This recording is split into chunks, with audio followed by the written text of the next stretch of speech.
Muito boa noite. Estamos em direto para mais um webinar, uma sessão de esclarecimento. Esta noite vamos ter connosco o Bruno Cardoso, ele que é formado na área da floresta e nos vai falar aqui sobre as plantas invasoras da nossa região e como combatê-las. Bruno, antes de mais, muito boa noite e obrigado por estares aqui connosco. Olá, boa noite. Antes de mais nada, deixa-me endereçar-te, agradecer-te por teres-me endereçado este convite e agradecer ao mesmo tempo a participação nestes webinars.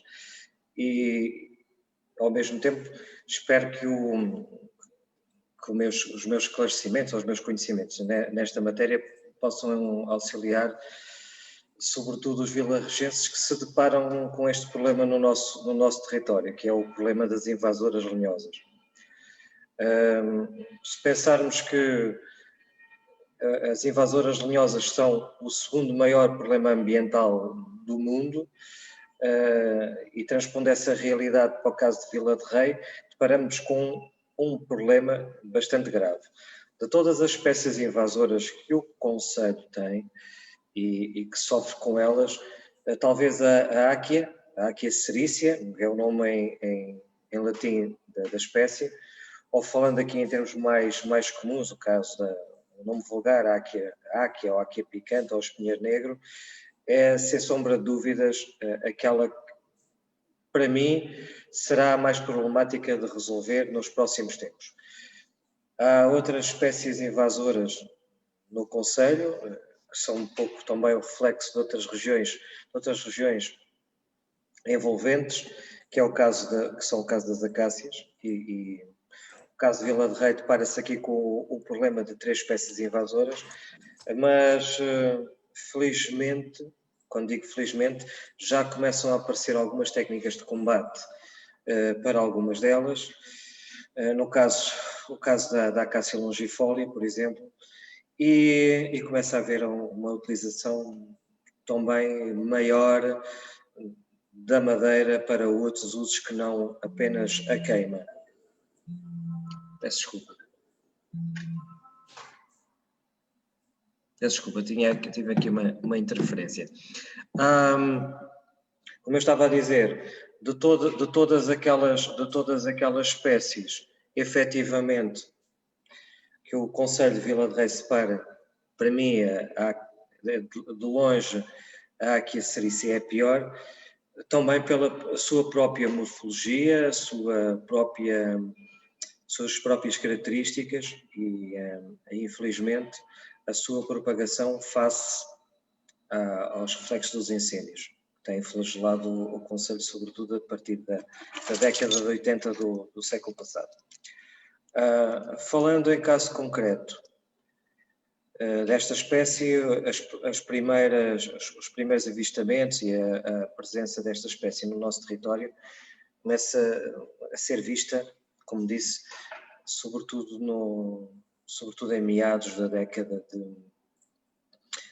de 80, e com maior presença e maior intensificação após os incêndios de 1986. Antes de falarmos propriamente de técnicas de combate, de formas diferentes de combater, ou pelo menos minimizar o problema, faria aqui um pequeno enquadramento desta espécie.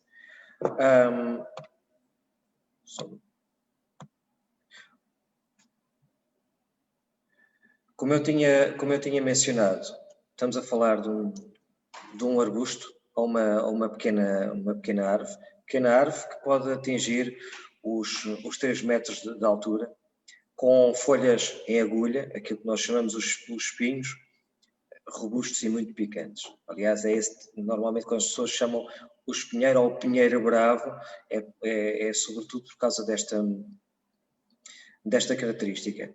Não tem uma forma muito regular. Quando digo regular, não tem uma cópia arredondada ou não tem características muito próprias, tem uma morfologia muito estranha.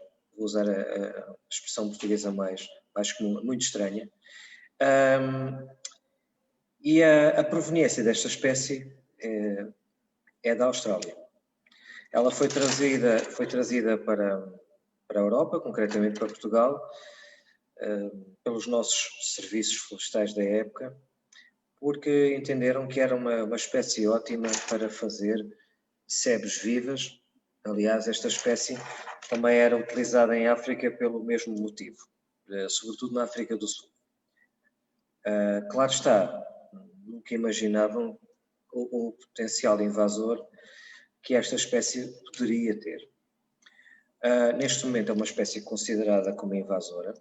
Aliás, ela consta de uma lista do Decreto-Lei 565 de 99, que define um conjunto de espécies. Espécies, entretanto, também foram atualizadas nesta lista. E como eu tinha mencionado há pouco, mesmo na Austrália, esta espécie já foi identificada com um potencial invasor quando há situações de desequilíbrio nos habitats.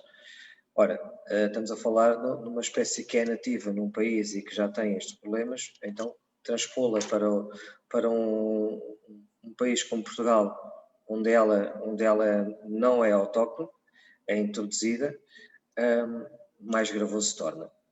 Há depois aqui, alguns autores mencionam alguns nomes parecidos, como é a Akia sicularis, a Akia tenuifolia, mas todas são, na realidade, a mesma espécie.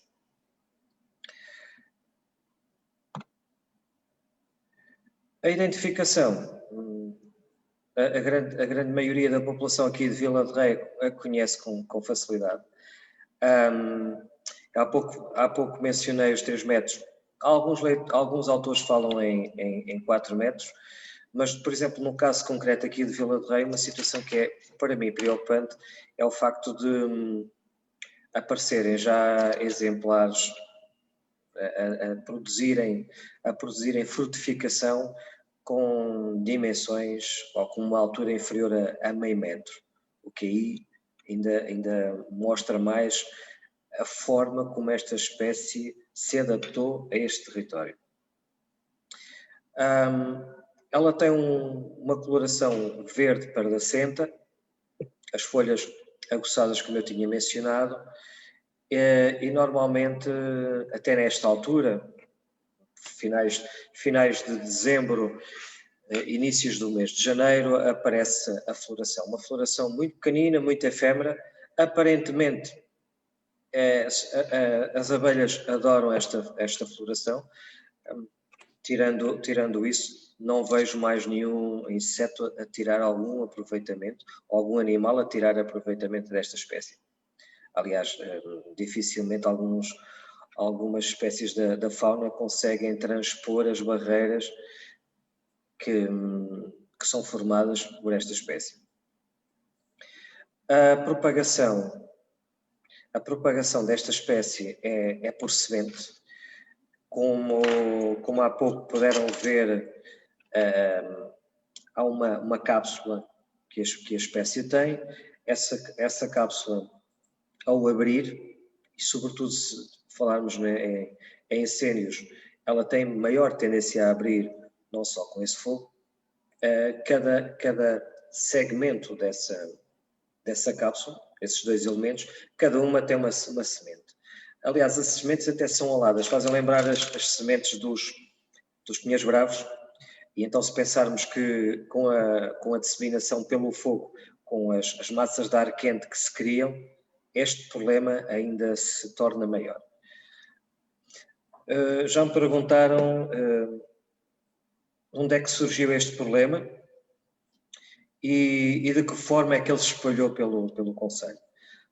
Existem uns relatos da utilização desta espécie no início da década de 80 aqui no concelho vizinho de Mação, concretamente na freguesia da Amêndoa, da utilização, como disse, destas águias para fazerem sebes vivas para a proteção de umas hortas.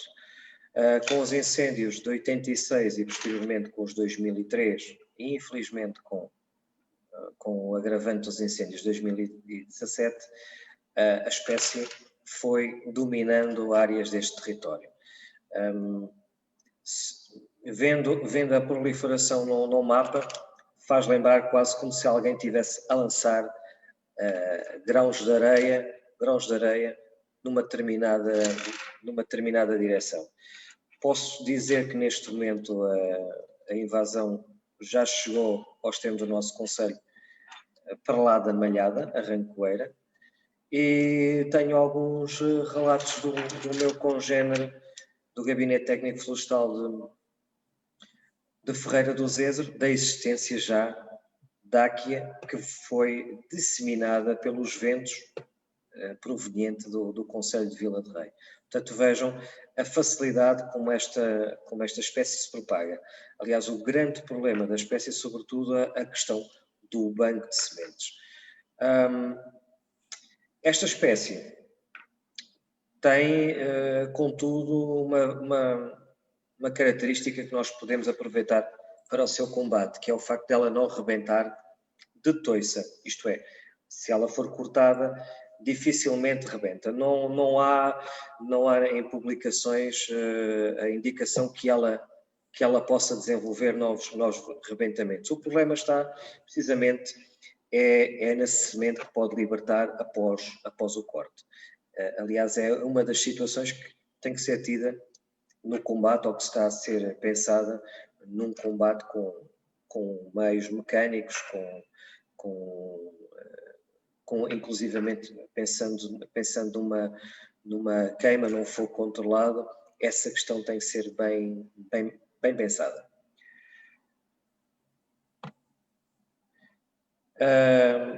Falando em termos de distribuição, neste momento o mapa de Portugal, não sei se conseguem ver bem, porque tenho a cabeça à frente, mas dá para perceber, para ver se eu me consigo pôr, dá para perceber que a espécie espalhou-se pelo país com relativa facilidade.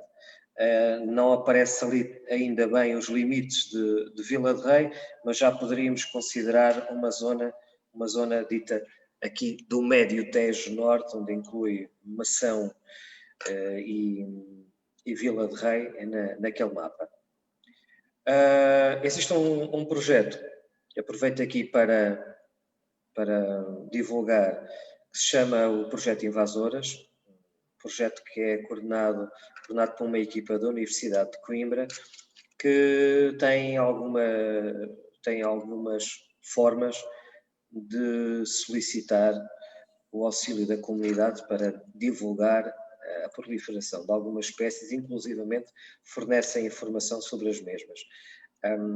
O projeto, como digo, chama-se Invasoras, é fácil localizar num motor de busca da internet e, na minha opinião, um trabalho meritório que está a ser feito em Portugal na matéria ou neste combate.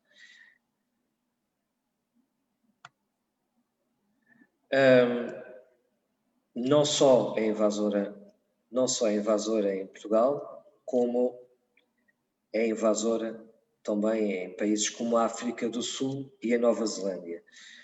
A utilização ou o problema associado a esta espécie foi precisamente a utilização como material verde para a instalação de sebes vivas, como tínhamos falado há pouco.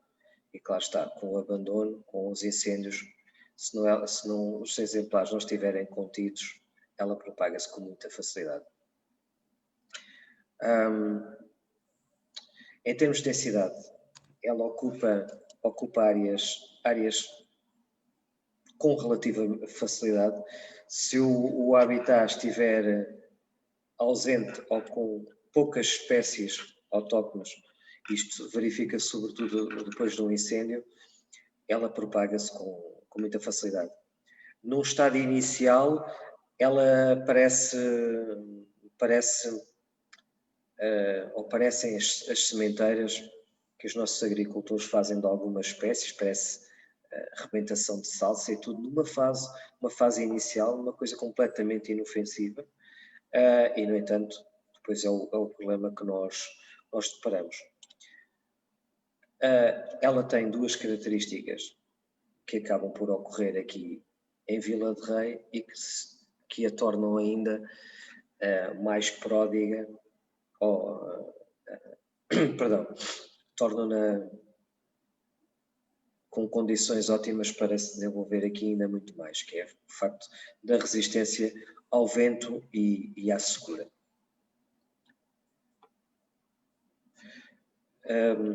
Aqui não preciso dizer muito, a maioria das pessoas aqui de Vila de Rei já se aperceberam do problema que é a proliferação da áquia e ela forma bosquetes muito densos. Aqui, no caso concreto de Vila de Rei, uma coisa que se verificou, e na altura até tivemos um apoio pontual daquele projeto que eu falei há pouco, tínhamos falado, projeto Invasoras, que antigamente também era chamado de Invader, apercebemos de que a espécie aqui, entre aspas, amadurecia mais depressa, desenvolvia semente, ou melhor dizendo, frutificação, a uma idade mais precoce. E quando eu digo mais precoce é encontrar, por exemplo, exemplares, como falei há pouco, de meio metro, no máximo 1 metro, a terem já uma elevada frutificação comparativamente com outras zonas do país, em exemplares maiores. É um problema, esta espécie tem um problema gravíssimo, que é a questão da dificuldade no controle da mesma, e então com esta proliferação face à semente, pior ainda. E claro, ocupar um habitat, ficar completamente ocupado ou quase ocupado com esta espécie, traz, como devem calcular, problemas para a vegetação nativa e sobretudo para a vida selvagem. Os impactos económicos, como devem calcular, são no decurso destas tentativas de controle, e a própria espécie, a sua morfologia também não facilita o seu controle. Não é muito fácil de trabalhar. Em termos mais ecológicos, os habitats da Rede Natura 2000, nós aqui em Vila de Rei não temos estes habitats, mas não deixamos de ter uma riqueza ambiental, paisagística notável. Afeta muito mais as ditas charnecas europeias e os termomediterrâneos pré-desérticos. São duas áreas que estão identificadas em manuais técnicos. Mas isto são um mero à parte. O controle é possível. O controle é possível. É moroso.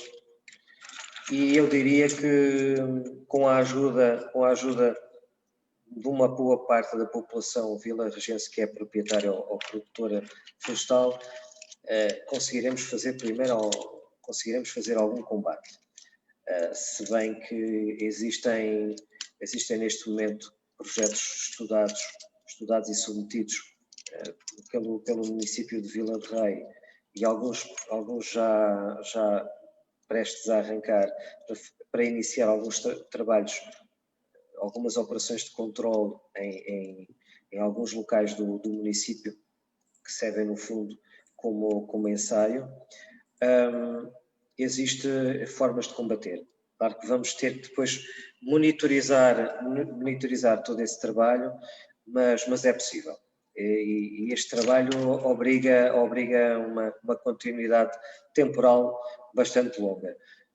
Dos trabalhos que eu já fui fazendo, ainda não foram muitos, mas os trabalhos que eu fui fazendo para testar algumas metodologias, já os tenho feito com o apoio do município, ainda localizados, é verdade, desde 2008, e a verdade é que há um trabalho ainda enorme para fazer. Das técnicas de controle, eu destacaria aqui três técnicas.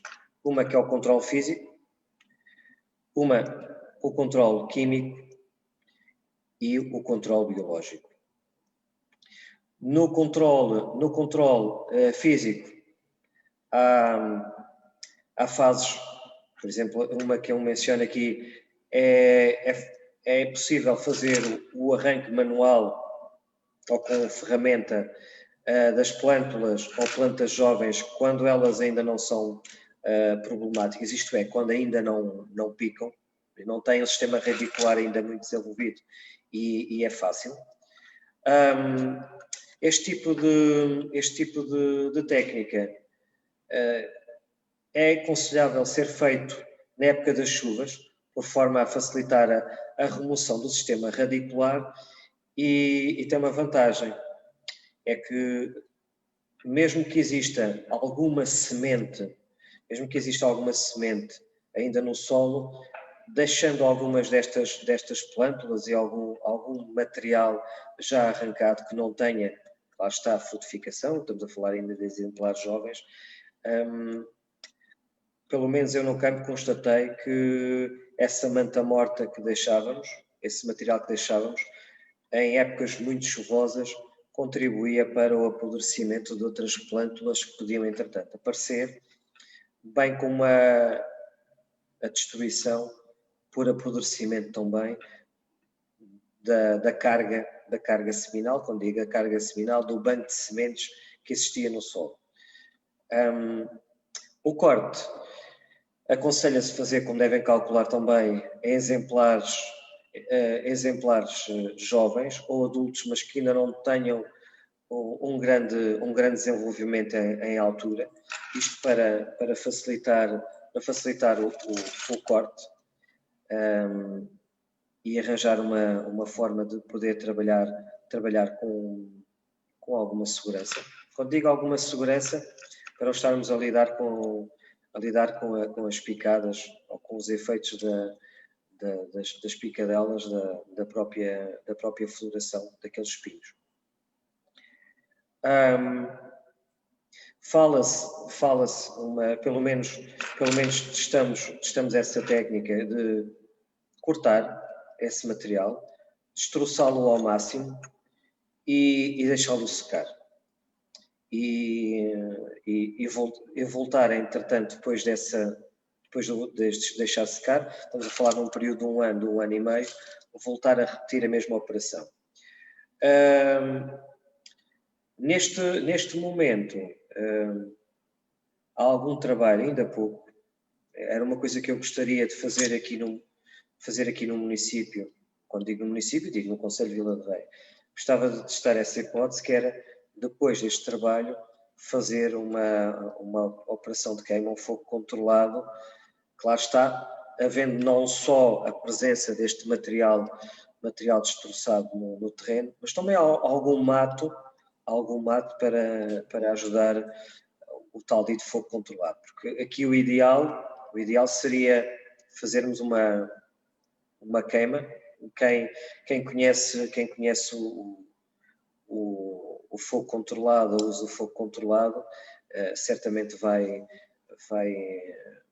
identificar o termo, que é o termo do fogo frio. Estamos a falar de um fogo a temperaturas que não ultrapassam os 800 graus Celsius, mas que são suficientes para queimar toda esta biomassa que contém plântulas e, sobretudo, esta semente. No entanto, estamos a falar de uma metodologia que é dispendiosa. Se pensarmos no caso de Vila de Rei, com a dimensão da propriedade tão pequena, ainda por cima uma parte dela abandonada, esta técnica, este trabalho torna-se difícil. Mas havendo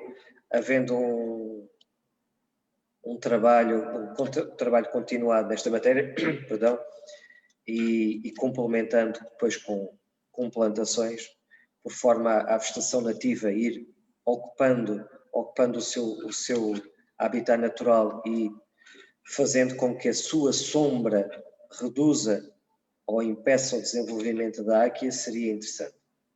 E estamos a falar desta operação física. E na sua grande maioria estamos a falar de um trabalho mecânico, com uso de maquinaria pesada, peço desculpa. No entanto, é possível fazer algum trabalho com exemplares isolados. Um proprietário que se depare com um ou outro exemplar pode facilmente fazer o corte e destroçá-lo com motorroçadora. É sempre um começo. É preferível conseguir combater um ou dois que aparecem na parcela do que deixar o problema aumentar e depois aí a motorroçadora e a boa vontade, dizendo isto à boa portuguesa, não vão chegar. Falando no controle químico. O controle químico que se conhece é por aplicação foliar de herbicida, significa que ele tem que ser aplicado localmente, planta a planta, o que em territórios como o de Vila de Rei, com bosquetes extensos, não é muito fácil. Não é fácil e não é humanamente possível estar a aplicar herbicida planta a planta. Numa planta isolada é possível. Agora, mais em bosquetes, não. Nem pulverizando. Aliás, estarmos a pulverizar áreas de bosquetes ambientalmente não é uma solução muito correta. O princípio ativo que se utiliza, ou aquele que se estou e que aparentemente tem melhores resultados, é um princípio chamado triclopir.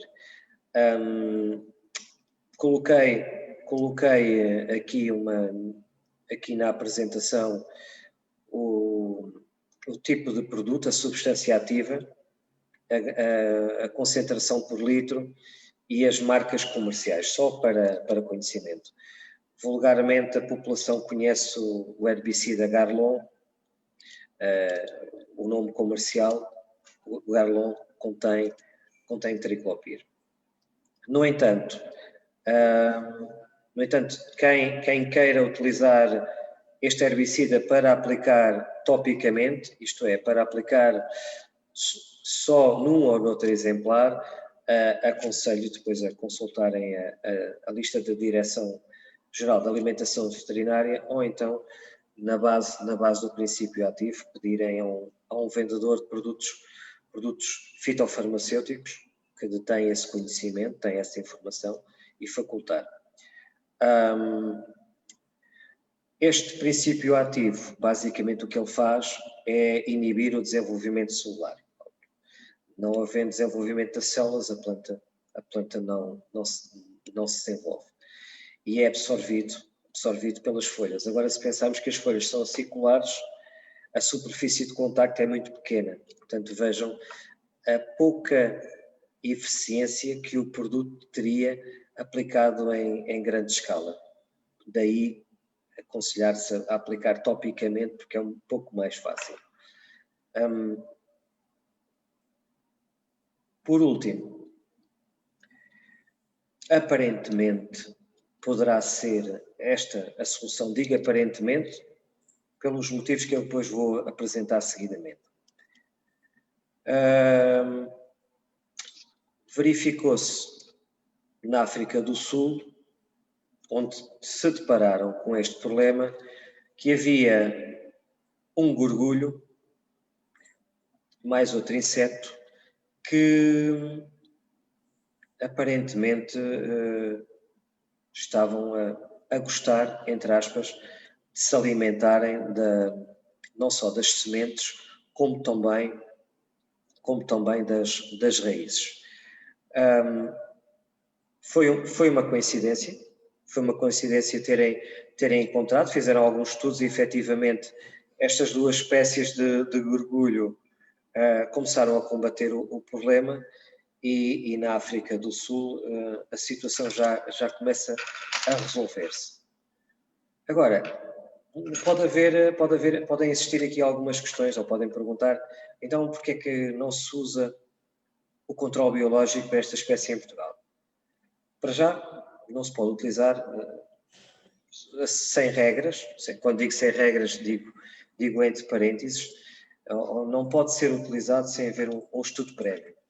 Efetivamente, o gorgulho pode destruir esta espécie, mas podemos correr o risco de estar a introduzir mais uma espécie exótica que não só se alimenta desta espécie, como poderá alimentar-se de outras espécies que temos interesse, outras espécies nativas.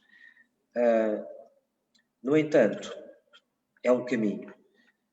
Já existem alguns estudos em campo, já houve uma introdução de insetos em Portugal. Após anos de estudos, houve uma autorização, mas para o caso concreto de uma acácia, da acácia longifolia, em que o inseto introduzido vai se alimentando, ou vai, entre aspas, vou usar um termo mais simples, vai destruindo a planta, vai comendo a planta. Portanto, estamos nesta fase, ainda muito embrionária no combate a este problema. Mas são as técnicas que, entretanto, já se encontraram e já se estudaram. Para já é aquilo que é possível. No entanto, de alguma experiência, não digo que tenha muita, de alguma experiência que tenho, efetivamente nota-se que o combate com meios mecânicos, com repetição e no caso, se felizmente coincidirem com períodos muito chuvosos que permitam o apodrecimento das plântulas que ficam, entre aspas, cobertas por aquela manta morta que eu falei há pouco, temos já uns resultados interessantes. Já começamos a controlar o problema. Isto, claro, depois complementando com algumas plantações, já começamos a ter aqui alguns resultados. Uma técnica interessante a complementar a isto neste momento é o uso do fogo controlado. O fogo controlado aqui pode ser uma grande ferramenta, mas sobretudo após uma destruição das plantas e deixando que essas plantas, entre aspas, sequem durante um período que vai de 1 ano a 1 ano e meio. Deixar que esse material seque para, se houver libertação de sementes, as sementes terão maior tendência a cair no terreno e não serem tão espalhadas pelo vento, e depois aplicar aí o fogo controlado. Aplicar o fogo controlado a exemplares adultos não será uma boa aposta. Aliás, podemos constatar, após os incêndios, em que áreas onde havia áquia foram percorridas por fogos florestais e o problema agravou-se.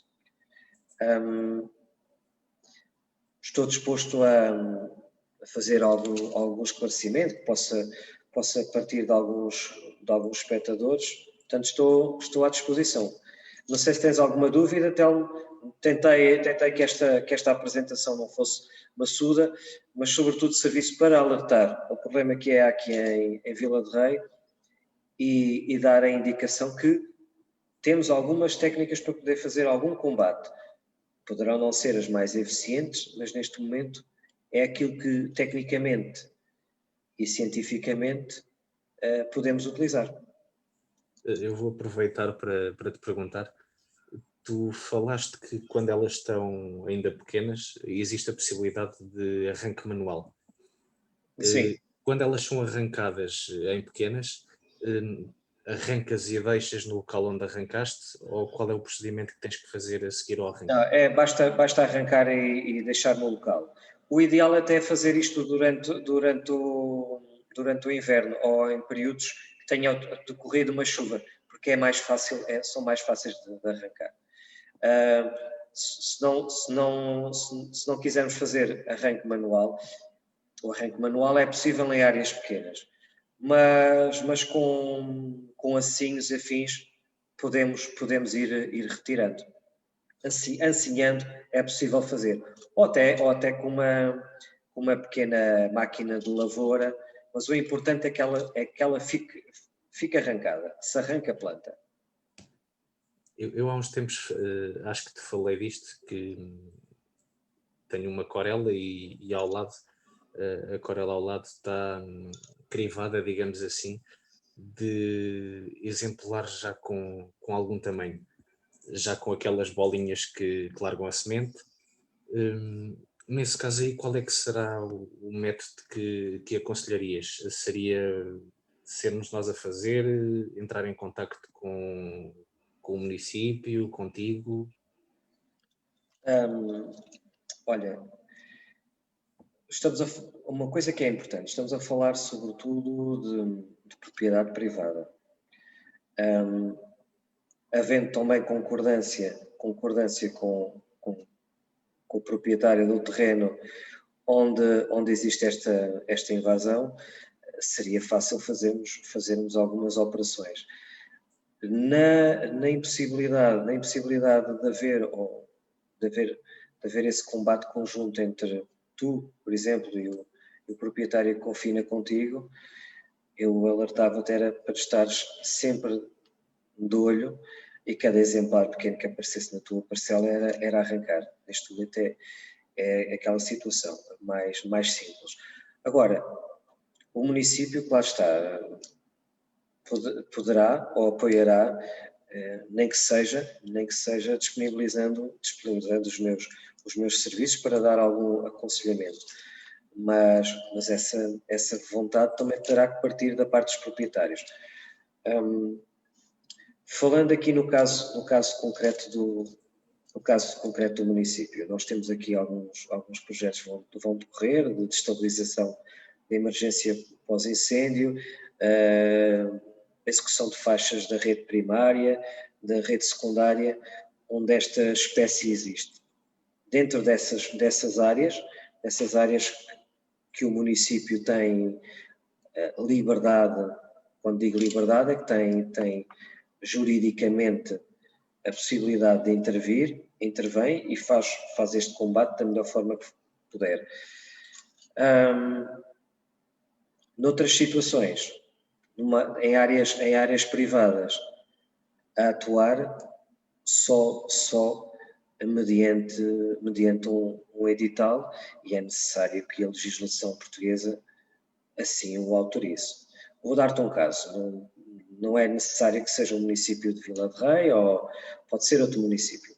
Mas imagina uma situação destas de invasão de uma espécie. O município entende, ou pode entender, que aquela área é um problema ambiental e candidatar-se a ela, candidatar a essa área, numa ajuda comunitária, num fundo comunitário, para executar essas operações. Para poder fazer isso, foi necessário que houvesse uma normativa, ou que dentro desses programas comunitários houvesse a possibilidade de, com um edital, as entidades públicas poderem aceder às zonas onde há invasão, não conhecendo os proprietários ou na situação em que os proprietários não podem ou decidiram não combater esta espécie. Estás a perceber? Isto funciona um pouco como a realidade das faixas de gestão de combustível. A entidade gestora, a lei obriga-o a fazer esse trabalho, mas ao mesmo tempo dá-lhe a liberdade para poder legalmente atuar nas áreas onde é da sua competência. Aí o município tem capacidade de entrar. Mas lá está, eu falo pelo município de Vila de Rei, pela abertura que o município tem. Se a população se envolver num projeto conjunto de controle desta espécie, acredito que o município, com a sua vontade, ajudará, nem que seja tecnicamente ou com uma atitude muito proativa nessa matéria. Há uns tempos, não sei se te recordas, que eu te perguntei e volto a perguntar aqui agora. Fiz-te esta questão se o município tinha feito alguma coisa por parte disto. E tu, na altura, respondeste-me que tinha entrado em contacto com alguns proprietários e que já estavam avisados. A minha questão é, para além desta preocupação, vocês, município, notam que os proprietários se preocupam também com este caso da ACI? Alguns proprietários preocupam-se e querem resolver o problema. E isso constata-se, pelo menos por algumas conversas nesta matéria. Como te disse, nas áreas onde é possível, onde o município tem legitimidade para atuar, vamos fazer este trabalho de controle dentro daquilo que são as competências do município. Eu não quero estar aqui a adiantar muito. Estou a comentar a situação mista entre como cidadão e como técnico, mas sim, o município tem mostrado essa vontade. E no caso das conversas que temos tido, sobretudo agora que se fala tanto da transformação da paisagem, nestes 5 concelhos atingidos pelos incêndios, esta temática vem ao de cima. E uma das situações que preocupa nesta transformação da paisagem, uma das áreas onde a transformação da paisagem no território tem relevância, ou pelo menos foi demonstrada uma preocupação, é no controle destas invasoras. Uma coisa que eu tenho notado em termos técnicos e das minhas visitas de campo e dos meus passeios enquanto cidadão é que algumas áreas onde havia aqui foi feito este trabalho de mecanização e posteriormente foi feita uma plantação e reparem o que eu vou dizer aqui não é panaceia, não é nenhuma solução, mas a verdade é que assisti a esses casos, é que áreas onde havia áquia e foi permitida a plantação, neste caso de eucalipto, o eucalipto ao desenvolver-se tem um crescimento mais rápido, como devem calcular. O eucalipto, pouco a pouco, foi criando condições de ensobramento que impediram ou reduziram o desenvolvimento da semente e da plântula dáquia que ainda apareceram nessas parcelas após as operações e após plantação. Mas já foi fácil para os proprietários, com um trabalho continuado ao longo de vários anos, desde a instalação do povoamento, reduzir drasticamente, eu não digo eliminou na totalidade, mas para já reduziu drasticamente a presença da espécie. Portanto, isto é provar que se houver vontade de fazer movimentação, combate à áquia e a seguir fazer plantação, o importante aqui é que haja plantação. Não estou a dizer que seja forçosamente com a espécie que eu mencionei, porque agora também, como devem calcular, é uma espécie que tem restrições à sua plantação. Por um lado tem as suas razões. Aliás, hoje em dia, qualquer espécie, desde 2013, com o lançamento da legislação, qualquer espécie, seja eucalipto, seja sobreiro, seja pinheiro ou outra espécie florestal, necessita de licenciamento. Mas é um princípio. Agora que lá está, se houver uma vontade coletiva de resolver o problema e ao mesmo tempo de fazer plantação, é um princípio, como disse. Mas isto sou eu, o Bruno enquanto cidadão, enquanto técnico, não estou a falar enquanto funcionário do município, a falar. Isto é a minha modesta opinião. Olha, eu vou aqui ler um comentário e depois, se quiseres fazer um Sim, comentário claro por que cima sim. deste comentário. A Maria João Lopes, da Vai Quintal, fala-nos aqui a dizer: ficar a aguardar que os proprietários atuem é sinónimo de termos o problema a agravar. Pois, Maria João, mas também a verdade é que não podemos passar também sempre a responsabilidade para os organismos da administração pública. Aliás, posso dizer que, neste caso, o município de Vila de Rei decidiu tomar mãos no assunto e já está a fazer algum trabalho. Aliás, o primeiro trabalho que se começou a fazer no combate a invasoras ainda é um trabalho discreto, mas discreto, ou pelo menos aparentemente não tão visível para a população, mas a verdade é que, sobretudo nas faixas da rede primária que existem no Conselho de Vila de Rei, e falo concretamente na zona junto à fronteira com a freguesia da Amêndoa, em Mação, ao longo dessa estrada, a faixa tinha já uma invasão considerável da áquia e, felizmente, com as sucessivas operações, ainda não conseguimos fazer tantas quanto seríamos desejar, porque começamos a fazer este trabalho também com recurso ao serviço público do programa de sapadores florestais, mas já temos feito algum trabalho e acredito que brevemente ainda vamos mostrar mais trabalho. Mas também digo à Maria João, a vontade também tem que passar pelos proprietários. Eu às vezes até costumo fazer esta pergunta, que é a seguinte,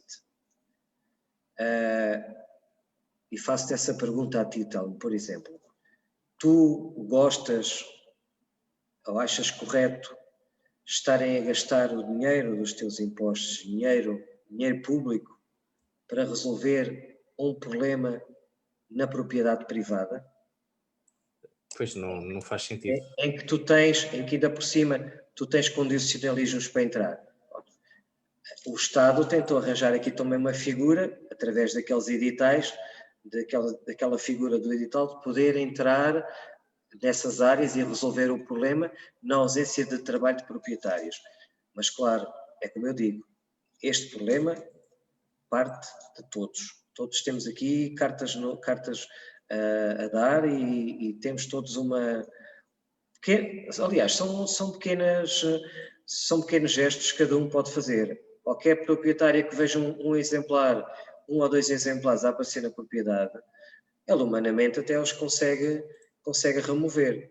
Desde que eles não atinjam aquela proporção já enorme, como vemos aqui no Conselho de Vila de Rei, e que se faça esse corte ainda quando ela não está a desenvolver aquela frutificação, é já um primeiro passo.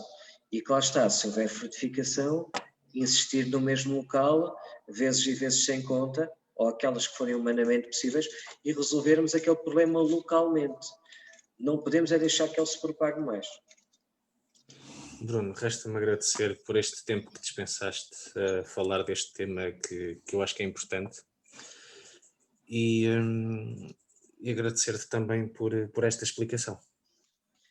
Da minha parte, olha, foi um enorme prazer poder compartilhar estes conhecimentos contigo e com o resto da audiência.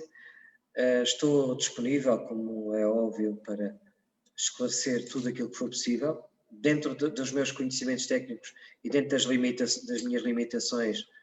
Obviamente não sei tudo, mas aquilo que for humanamente possível, eu tentarei auxiliar as pessoas aqui se houver alguma questão neste problema. Olha, depois temos aqui a Maria João a dizer que não está contra a Câmara, está de acordo contigo, que é um problema dos proprietários. Sim, eu calculo. Mas realmente, antes de terminar, faço este à parte. Mas isto é o cidadão Bruno que está a falar.